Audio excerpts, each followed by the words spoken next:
സുരേഷ് ഗോപി ജയിച്ചു വരും, ഇത് തൃശ്ശൂരാണല്ലോ. ജനങ്ങളെല്ലാം ഒന്നൊന്നായി പാടിപ്പറയുന്നു. അദ്ദേഹം പാരഡി ഗാനം എഴുതിയ എല്ലാ സ്ഥാനാർത്ഥികളും ജയിച്ചിട്ടുണ്ട് എന്നുള്ളതാണ് മറ്റൊരു വസ്തുത. ദീനം കാത്തു നിർത്തും നിലവിളി ആരുടേതെന്നു തിരഞ്ഞില്ല. നമസ്കാരം.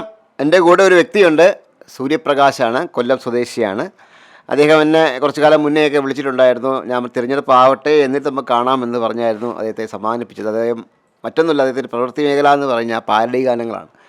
ഇലക്ഷൻ സമയത്ത് പാരഡി ഗാനങ്ങൾ എഴുതുകയും അത് സംപ്രേഷണം ചെയ്യുകയും അതിലൂടെ വൈറലായ ഒരു മനുഷ്യനാണ് സൂര്യപ്രകാശ്. അദ്ദേഹത്തിൻ്റെ മറ്റൊരു ഗുണം, അദ്ദേഹം പാരഡി ഗാനം എഴുതിയ എല്ലാ സ്ഥാനാർത്ഥികളും ജയിച്ചിട്ടുണ്ട് എന്നുള്ളതാണ് മറ്റൊരു വസ്തുത. 1984 നമ്മുടെ പഴയ കൃഷ്ണകുമാർ വേണ്ടിയിട്ടാണ് ആദ്യമായി ഇദ്ദേഹം പാരഡി ഗാനം ജയിച്ചത്. ഒടുവിൽ ഇദ്ദേഹത്തിനൊരു കാര്യം പറയാനുള്ളതെന്ന് വെച്ചാൽ, തൃശ്ശൂർ സുരേഷ് ഗോപി ജയിക്കുമെന്ന് പറഞ്ഞുകൊണ്ട് അദ്ദേഹം ഒരു പാരഡി ഗാനം എഴുതി. എന്നാൽ അത് പ്രവർത്തകരെ ഏൽപ്പിച്ചുവെങ്കിലും പ്രവർത്തകരാരും അത് കൈക്കൊണ്ടില്ല. അതുകൊണ്ട് ആ പാരഡി ഗാനം ശ്രദ്ധിക്കാതെ പോയി. അദ്ദേഹം ആ പാരഡി ഗാനത്തിൽ പറഞ്ഞത് സുരേഷ് ഗോപി ജയിക്കുമെന്നായിരുന്നു. അതേപോലെ സംഭവിച്ചു. ചേട്ടാ നമസ്കാരം. അതല്ലേ വാസ്തവം? സുരേഷ് ഗോപിക്ക് വേണ്ടി അതെ കുറേ ആൾക്ക് വേണ്ടി പാടി, എല്ലാം വാസ്തവമായി ഫലിച്ചു. അതിലെനിക്ക് വളരെ സന്തോഷമുണ്ട്. പക്ഷേ ഇത് എല്ലാം ആരും അറിഞ്ഞില്ല. ഇത് ആരും അറിഞ്ഞില്ല. ഞാനിത് യഥാർത്ഥത്തിൽ പാടിയിട്ട് ആദ്യം ഇലക്ഷൻ്റെ റിസൾട്ട് വരുന്നതിന് മുമ്പേ ജനൻ ടി വിയുടെ ഹെഡിന് അയച്ചു കൊടുത്ത്. പക്ഷേ പുള്ളി അത് പുറത്തും ചെയ്തില്ല. പുള്ളിയുടെ തിരക്കൊണ്ടാവാം, ചിലപ്പോൾ എന്തെങ്കിലും കാരണങ്ങളാവാം. ഇതുവരെ ആരും അറിഞ്ഞിട്ടില്ല. ഞാൻ പിന്നെ കുറേ കൂട്ടുകാർക്കൊക്കെ അയച്ചു കൊടുത്ത് പാടിയതിൻ്റെ റെക്കോർഡ് ഓൾറെഡി അന്ന് കൊടുത്ത റെക്കോർഡും കാര്യങ്ങളും അതിൻ്റെ എല്ലാ എവിഡൻസും എൻ്റെ കയ്യിലുണ്ട്. വാട്സപ്പിൽ ജനൻ ടി വിക്ക് കൊടുത്തത്. പിന്നെ ഞാൻ ജന്മഭൂമിക്ക് കൊണ്ട് കൊടുത്ത്. അപ്പോൾ അവർ ഇലക്ഷൻ ആവട്ടെ കൊടുക്കാമെന്നൊക്കെ ഇങ്ങനെ പറഞ്ഞു. അതെ, റെക്കോർഡ് ചെയ്ത് ഞാൻ തന്നെ ഒരു തമ്പുരു എടുത്തിട്ട് ഒരു ഫോണിൽ നിന്ന് കരോക്കെ വെച്ചിട്ട് പാടി ഒരു പാട്ടാണ് റെക്കോർഡ് ചെയ്തിട്ടാണ് കൊടുത്തത്.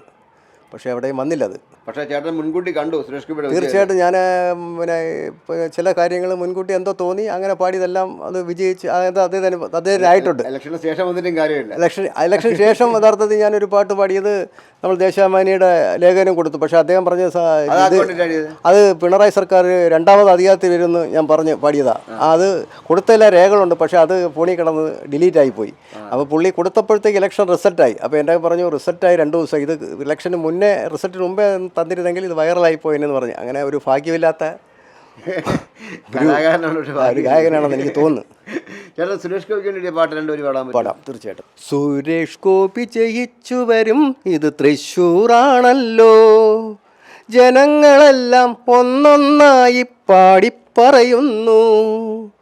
ഇനി വരുന്ന നാളുകൾ ഉത്സവ നാളുകൾ, വോട്ടിനായെത്തും സുന്ദരമാം പുലരി, ജൂൺ മാസ പുലരി.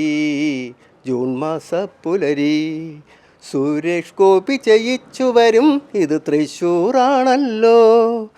ജനങ്ങളെല്ലാം ഒന്നൊന്നായി പാടിപ്പറയുന്നു. കേന്ദ്രമന്ത്രിയാക്കുവാനായി വോട്ടുകൾ ചെയ്യണ്ടേ, ഒരുപാട് കാര്യം ചെയ്യുവാനായി അവസരം കൊടുക്കണ്ടേ. കേന്ദ്രമന്ത്രി ആക്കുവാനായി വോട്ടുകൾ ചെയ്യണ്ടേ, ഒരുപാട് കാര്യം ചെയ്യുവാനായി അവസരം കൊടുക്കണ്ടേ.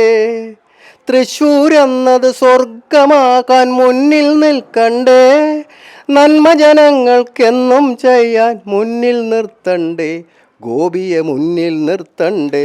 പണ്ട് കൃഷ്ണകുമാരൻ പാടി പാട്ടിയതാണ് പെരിയാറെ എന്നുള്ള പാട്ടിൻ്റെ പാടിയായിരുന്നു ആദ്യമായിട്ട് 1950 കൃഷ്ണകുമാരൻ വേണ്ടി പാടിയത്.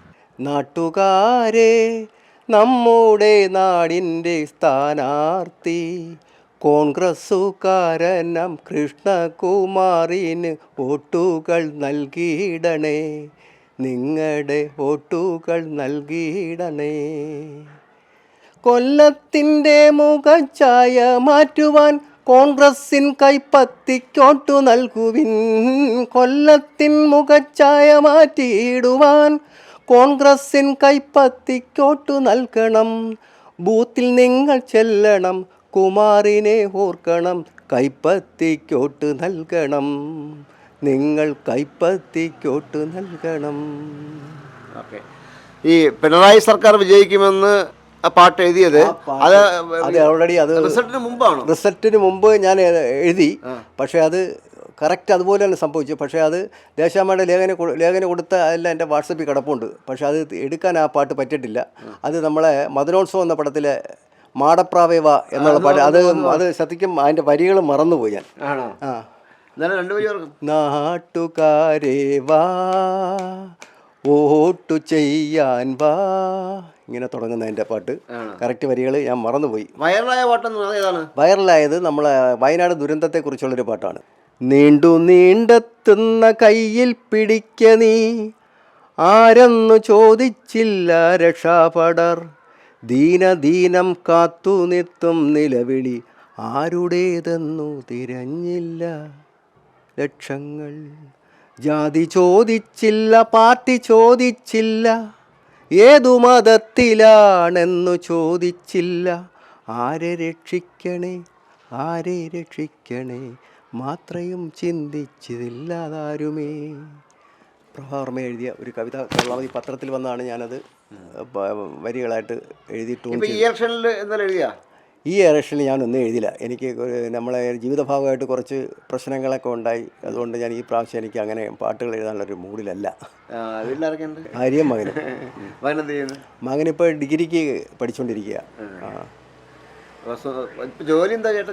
ജോലി നേരത്തെ ഒരു മാർക്കറ്റിംഗ് ഫീൽഡും മാനേജർ ഫീൽഡും ഒക്കെ ആയിരുന്നു. കുറച്ച് നാൾ കേരളാവധി പത്രത്തിൽ വർക്ക് ചെയ്തു. പിന്നെ ഇപ്പം വൈഫിനൊരു ചെറിയ കടയുണ്ട്, അദ്ദേഹത്തെ സഹായിക്കാനായിട്ടൊക്കെ നിൽക്കുന്നു. അങ്ങനെ പോകുന്നു. ഈ പാട്ട് എഴുതിയിട്ട് സ്ഥാനാർത്ഥികൾ ജയിക്കുമ്പോൾ എന്തെങ്കിലും ഹെൽപ്പൊക്കെ ചെയ്യാറുണ്ടോ? ഇല്ല, ഞാൻ ആരുടെയും ഒരു ഹെൽപ്പിന് ഞാൻ ഇല്ലല്ല. പൈസയ്ക്ക് വേണ്ടി ഞാൻ പാട്ട് എഴുതിയിട്ടില്ല, പൈസയ്ക്ക് വേണ്ടി പാടിയിട്ടില്ല.